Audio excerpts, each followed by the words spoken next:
Greetings and welcome to Storytime with Angel. Today I am going to read my chapter out of the collaborative book Joy Unleashed by Shari Alyse. My chapter is 24 and it is called Betrayal, Sacred Medicine for Boundary Setting. My story. He isn't going to tell her sex buddy is on the trip. What do you mean he isn't going to tell her? My body became rock still as I sat there staring into his eyes, searching for some sort of compassion, empathy, or authenticity.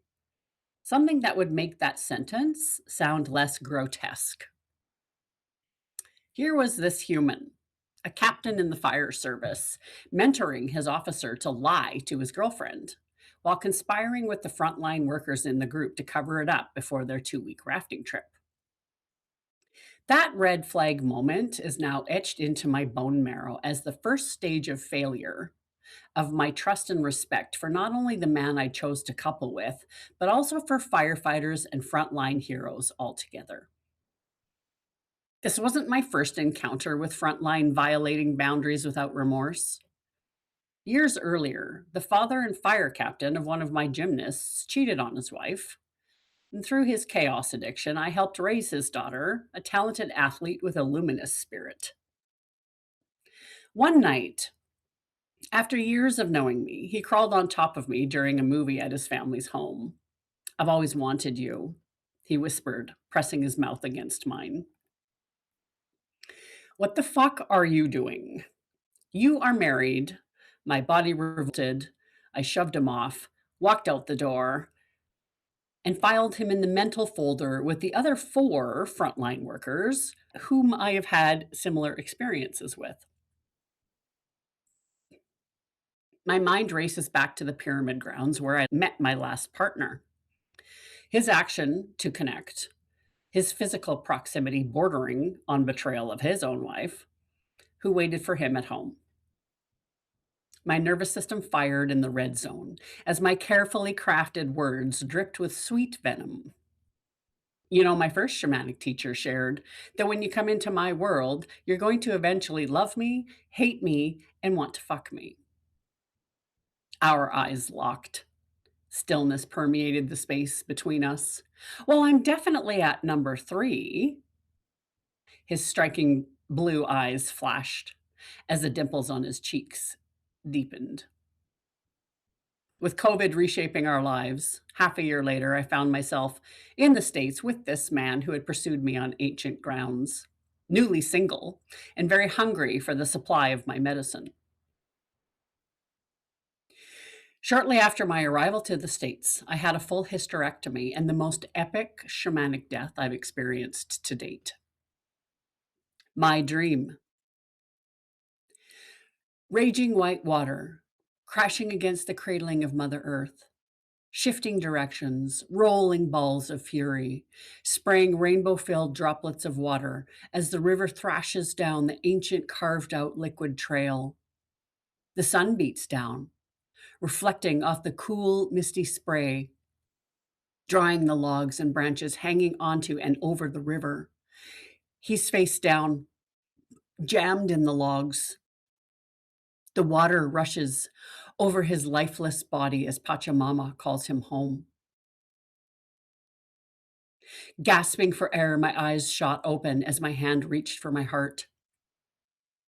My eyes fell upon the big lump of a husband all tucked in, breathing peacefully beside me. "He's alive, you can breathe."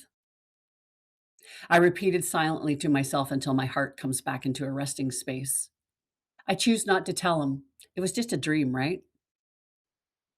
2 days later, he looks at his phone with his eyes furrowed. "The whitewater rafting trip says the river may be too dangerous to be on. A man has been missing for a couple of days now." My mind goes into overdrive. "You must tell him his life is in danger. Someone just died on that river. And now you're going to let your husband go?" My truth is, I cannot control anyone's actions. And I could provide him with the information I received, and then he could make a better informed decision. So I chose to share my dream and request that he stay acutely aware of his surroundings. If you get a red light when you're out there, just call it and don't go. And he agreed. The surgeon's office calls. There's been a cancellation. Do I want to have my hysterectomy next week? He will leave 3 days after my surgery if I move it up. Am I okay with healing by myself? Ooh, this is a big test. But should I even have to test myself at this point? Or is it a test for him? Is it fair to ask him to stay home when the group has been planning it for months? Nah, I got this. I'll be fine. Surgery day arrives. I'm tucked into my room. My husband is gone for the night, and I'm ready for dreamland. Screeching pierces my ears as desperate words from in a female voice. Get away from me! Get him out of here! Wailing, scurrying carts, the shuffle of feet, squeaks off the floor as the humans shift in the hallway. More deep voices arrive with more shuffling as she continues to wail. I can't stand it. What is going on out there? My heart pounds in rhythm with the throbbing in my womb space. Adrenaline pumping through my veins shoots me out of bed to peer from behind my flimsy curtain door.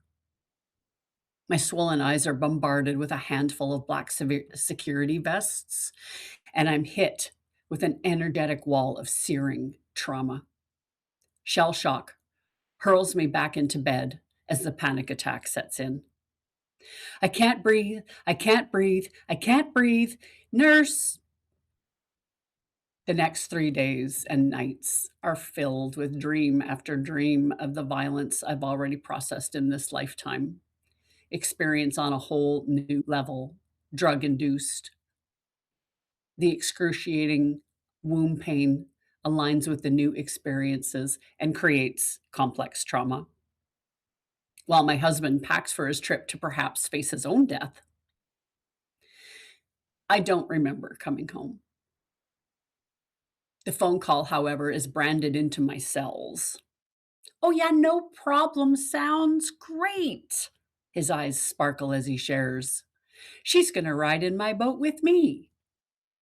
My heart sinks into my already traumatized body. The one you've already polarized. The one you already broke my trust with. You're going to leave me here, torn apart and traumatized, to go play on the river with another woman. The posturizing, the minimizing, the gaslighting commence. As our voices heighten, the phone rings. Oh, yeah? Sounds good. The energy shifts in the room. They figured out another scenario. You'll be happy to know that she isn't riding with me. For sure. My heart sinks to depths that I'm not sure it will return from. Right now, I'm so happy with the decisions that you're making. The morning arrives. He stands in the doorway of our bedroom and looks down at me. In my hazy mind, I attempt to memorize every particle of his being. My heart shatters as I hear the last goodbye seep from my moist lips and tears fall down my cheeks. I must let him go. It's the shaman's way. Attach on the inhale and detach on the exhale. How am I going to do this alone? I can't do this. Don't leave me. Can't you see that I need you right now? He must choose. It's not your choice. You must let him go. As I heard the truck pull away, deafening stillness entered the room, and something died inside of me.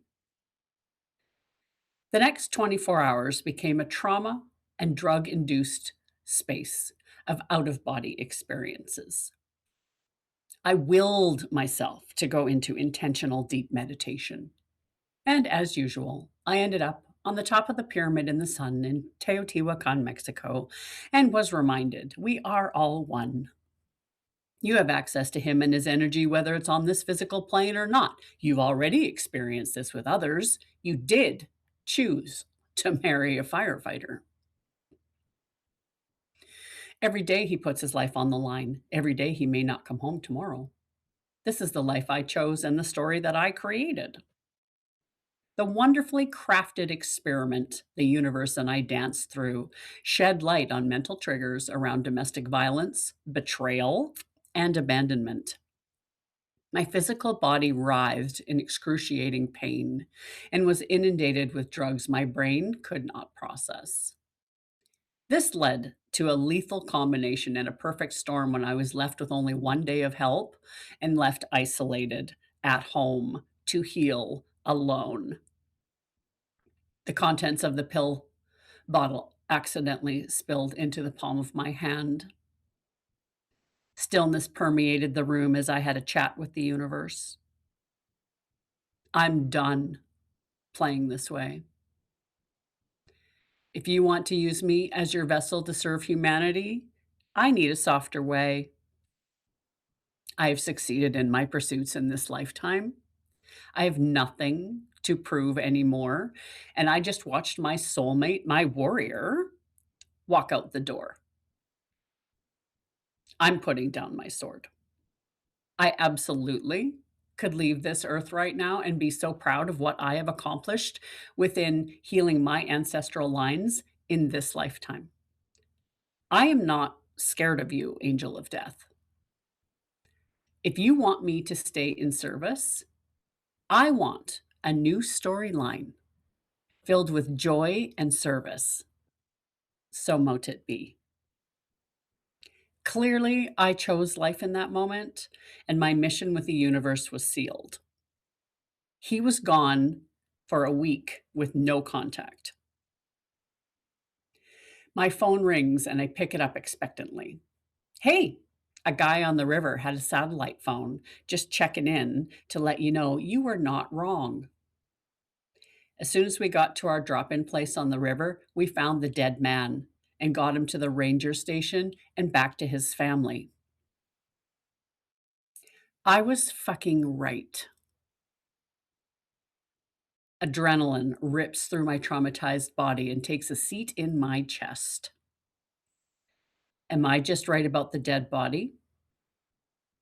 Or am I right about his behavior with the woman on the trip?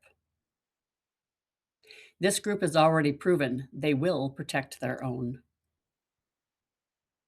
We are human, and the greatest and most powerful teaching that got me through this whole ordeal is the fact that we as humans can hold duality. I love you with everything that I am, and you dropped me. It reminded me that I am whole, all by myself. I got through that ordeal without any help of my significant other. I don't need him. I choose to have him in my life in this role that we agreed on.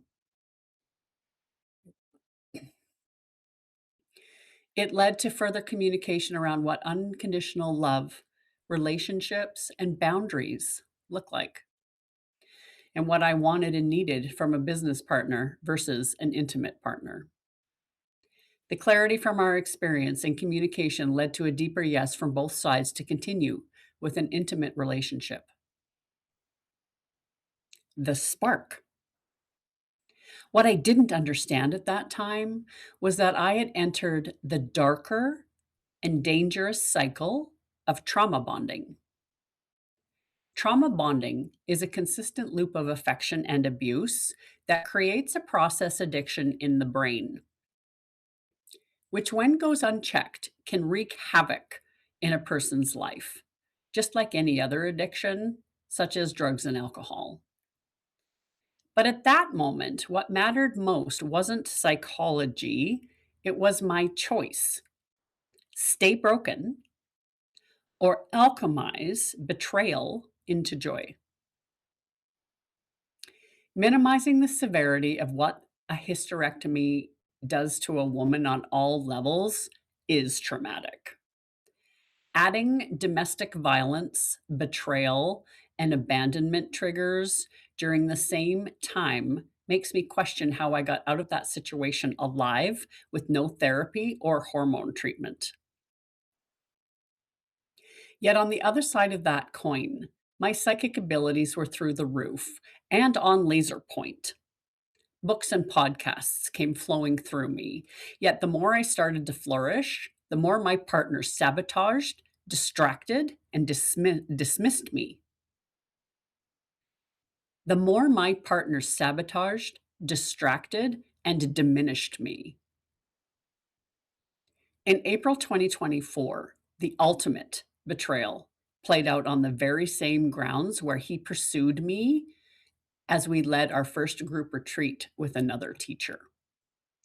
Boundaries once again were crossed in the most brutal public display on the lunar eclipse in front of thousands of people as I lay at their feet and watched him rub himself against her backside in ceremony as she howled in full Kundalini orgasm.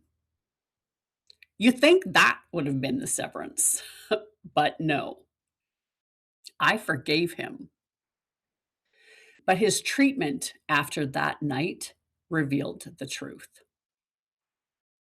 I was not his divine partner. I was his supply. In the beginning, knowledge doesn't always bring action, especially when you love them and thought you were creating the same storyline. When it becomes clear that you're being used, the real transformation happens, yet it takes time to build the energy to act. It takes time to discern if what your experience is real or whether it's a trauma reaction. I realized through all the relational and medical trauma I experienced, I had no idea who this new person emerging was. I needed help. I needed mirrors and safe spaces to connect with other humans who could level of initiation to see me through the other side, bringing me back into the light.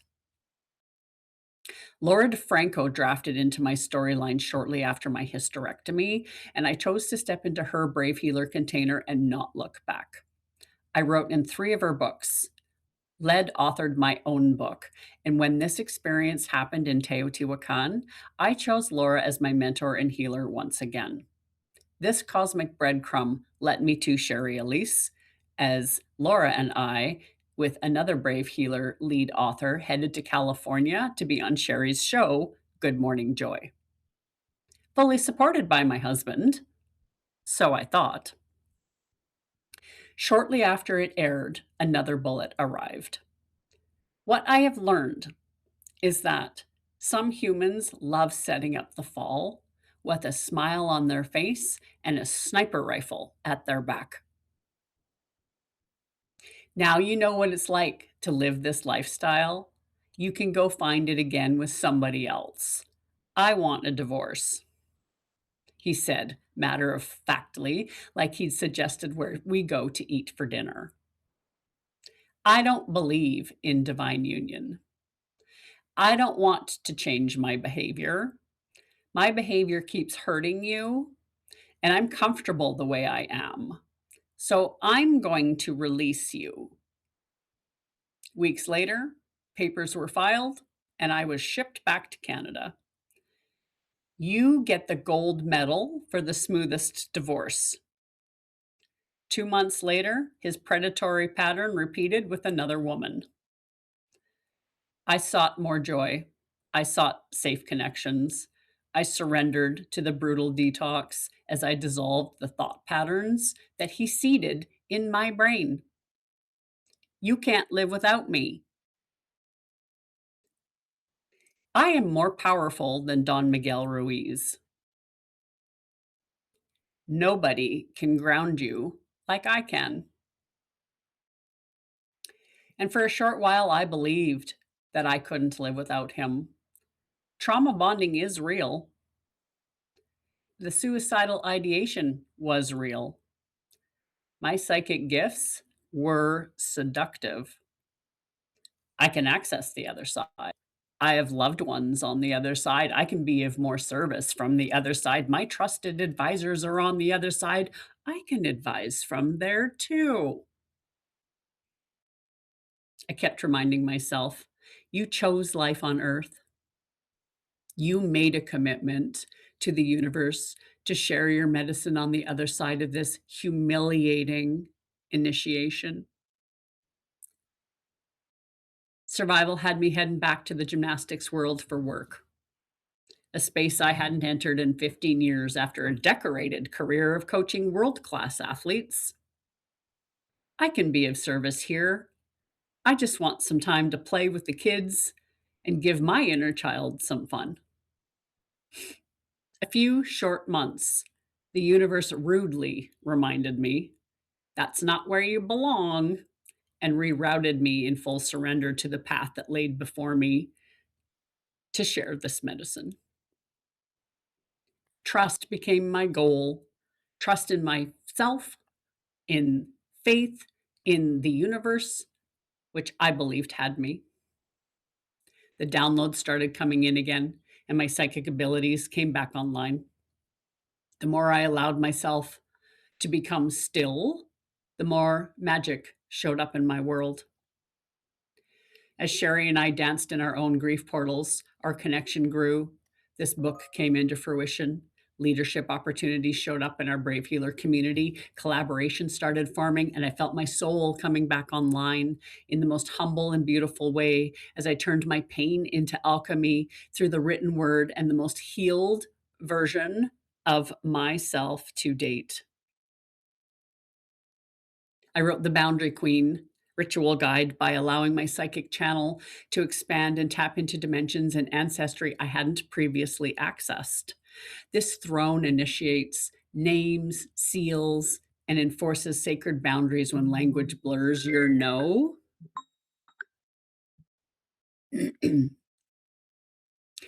This throne initiates, names, seals, and enforces sacred boundaries when language blurs your no. Not in rage, but in sovereignty. Use it when you feel hooked after you've said no.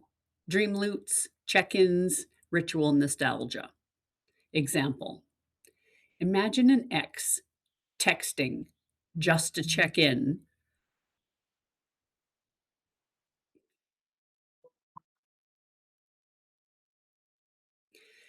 Imagine an ex texting just to check in months after you've already closed the door, even though you've said no. The pull of old rituals like late night conversations or shared memories makes you question yourself. That's when this boundary practice is needed most. Your yes only counts when you're the one shrinking. Example: a colleague praises your work but insists that you take a smaller role so they can shine. Or a partner only welcomes you if your yes, or a partner only welcomes your yes if it means you dim your light to keep them comfortable.